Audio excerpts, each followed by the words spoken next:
Mark of the Thief by Jennifer Nielsen. Chapter 43. As I was raised up, a door opened in the arena floor, and scorching morning sun poured down on me. White sand on the floor blinded me at first. It was different from the yellow sand that had been here before, and contained minerals that sparkled in the light. That alone was concerning. It suggested there was something different about today's games. Once I was higher, I realized the crowd in the amphitheater seemed twice what it had been before, but they were all speaking in hushed tones. By the time the top of my head appeared, they had become almost silent, as nervous as their cheers and yells had made me several days before. The silence was worse. It was unnatural. I came up directly behind two large ramps in the center of the arena. Between the ramps was a wide platform with images of the gods painted on the sides. Yet as I turned away from the platform, I realized it was hardly the most impressive feature of the arena today. 12 raised blocks were set around the perimeter. On each was a different person dressed to represent one of the gods. One at the far end looked like Apollo, who carried in his hands a silver bow, aimed directly at me. Of course it was aimed at me. Everything else in Rome had threatened me since I took the bulla. Why not a silver arrow, too? On the next 2 blocks were men dressed as Mars and Jupiter, each carrying a spear, though Jupiter's was shaped as a lightning bolt. On the opposite side of the arena, Neptune held a trident, and Vulcan had a hammer. Every one of them was watching me. Some of the people on the blocks represented the goddesses. I easily recognized Diana, also carrying a bow and arrow. At first I thought it was a woman in the costume, but then I realized it was still a man, like the others. And he was someone I recognized. The soldier who had been with Radolf when he first came to the mines. These were Radolf's soldiers. I heard the sound of another lift and realized it was rising into the center platform. Bit by bit, Horatio appeared, dressed in all his Senate finery. The applause for him was polite, but not enthusiastic. His shoulders fell in disappointment, which made me smile just a little. "Friends and Romans," he called into the audience, "your games today are particularly special, for it pits the gods against the most unlikely of foes." Then he turned and pointed to me. "That boy, Nicholas Calva, is an escaped slave from the mines. You have seen him in this arena before, and you know that he is dangerous. But can he defeat the gods?" Boos flew at me from all sides, but I tried to shut out the sound. I wasn't here to win their affection, only to beat Radolf. So where was he? A popping sound snapped near me, and when I turned to look at it, the floor burst into flame. I jumped and darted away from it, which sent the audience into fits of laughter. Worse still, there were more popping sounds, each one followed by the floor exploding with fire. I thought it was magic at first, but when I ran to another spot, my foot caught in some pipes that had been laid beneath the sand. I was lucky to have only scraped my hands as I fell. At a different angle, I could have been more seriously injured. When I looked more carefully, there seemed to be an entire grid of pipes laid out, probably carrying some sort of fuel for these fires. Another pop erupted so close to me that it scorched the back of my arm. I gritted my teeth, but refused to make any sound of pain. I wouldn't have the mob laughing at me again, and I wouldn't give Horatio the satisfaction of knowing I'd received my first injury. Only he must have noticed, because in a loud voice meant for everyone to hear, he said, "There is only one safe place in this arena, boy."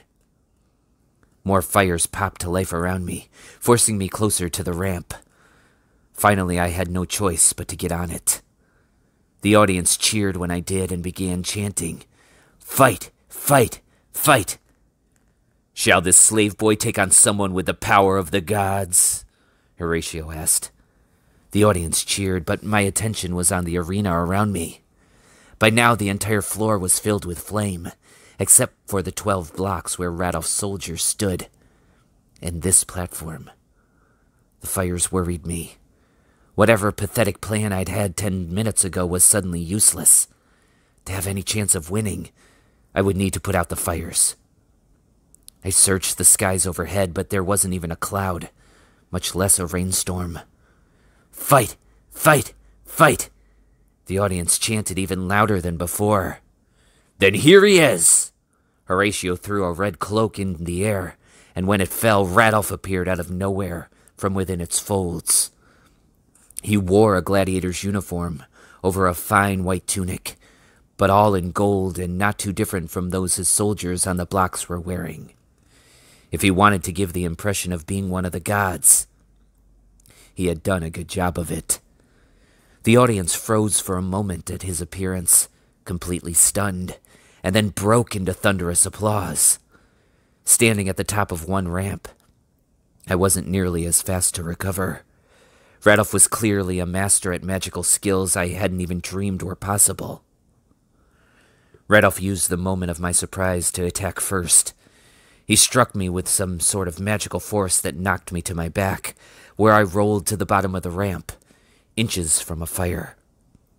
I got to my feet and ran up the ramp again, where he struck me a second time, before I'd managed to gather enough magic for a first hit.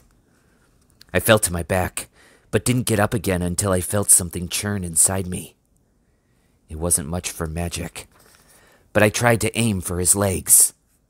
When I did, it scooped him off his feet and dropped him face first onto the platform. The audience laughed at that, though it didn't last long before Radolf was on his feet again.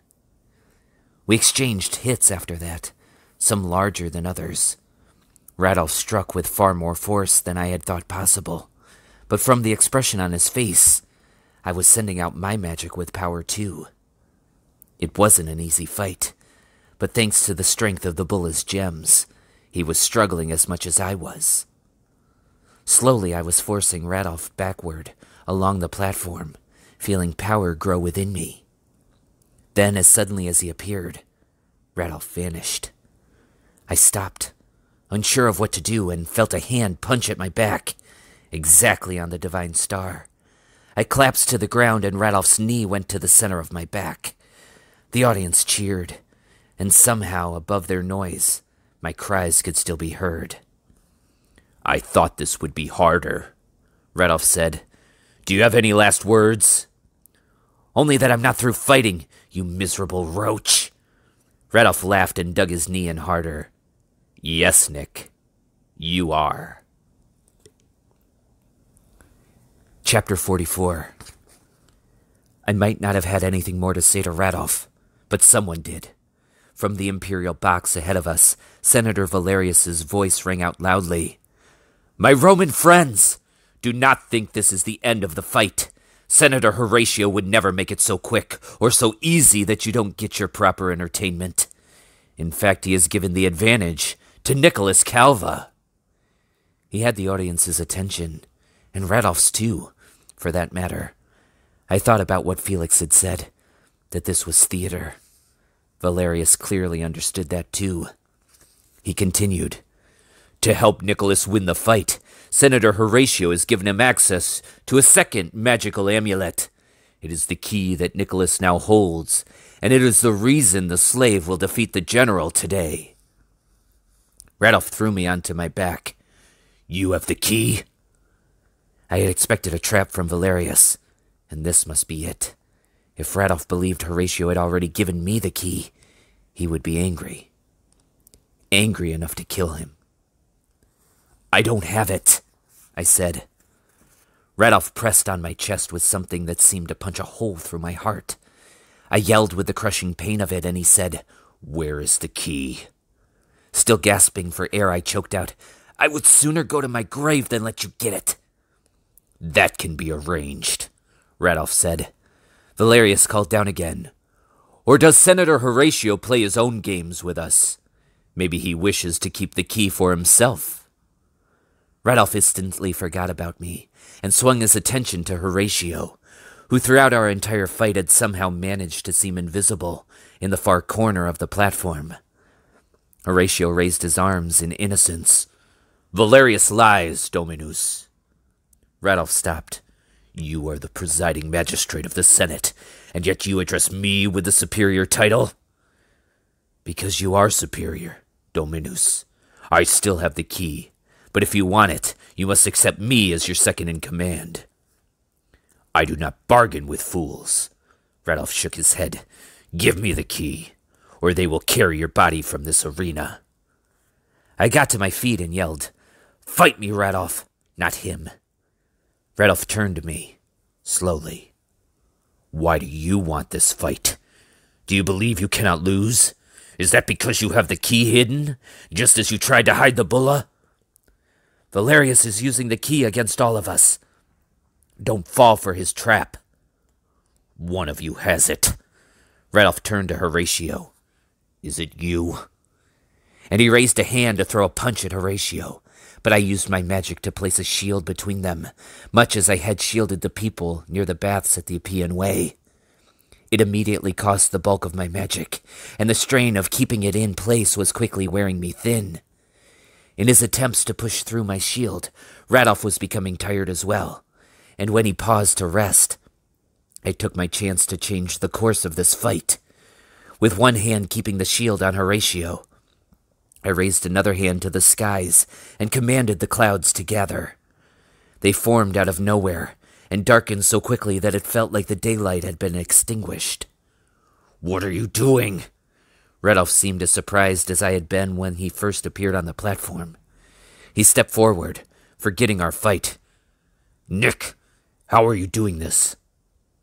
"I need that arena floor." With that, I directed the clouds to pour down their rain, and they obeyed.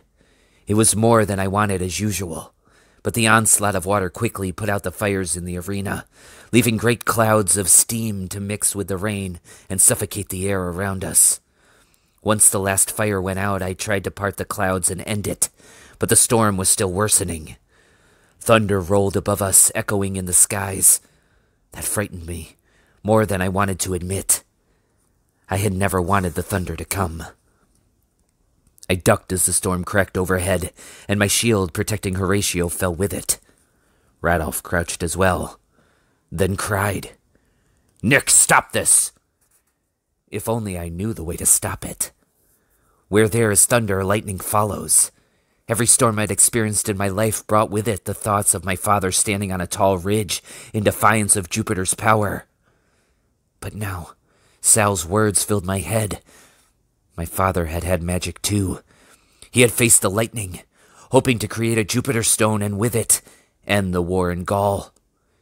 But he had failed and died. Radolf grabbed my shoulders, forcing me to look at him. "Nick, we cannot be out here with the lightning. Send this storm away now." I closed my eyes and willed the clouds to part. Another roll of thunder crossed the sky, and so at first I was unsure. I was sure I had failed. But slowly it faded and I saw the sun again. The audience cheered at that, which surprised me. I had forgotten they were here. Radolf sat back, clearly as relieved as I was. I knew why lightning storms frightened me, but I hadn't expected him to be afraid as well. Before he recovered, I stood and called out to his men, who were still standing on their raised blocks, although they were now dripping wet and significantly less godlike than they had been before. "Drop your weapons," I yelled, "or they will be eaten out of your hands." And I raised both arms, then spread my fingers apart. Obeying my will, the 36 lifts from the hypogeum below opened into the arena. Felix had said the animals were still in place from what had originally been planned as a hunt this morning.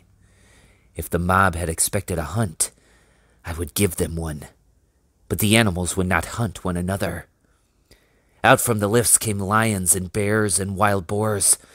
There were also tigers and large black cats, and even an elephant.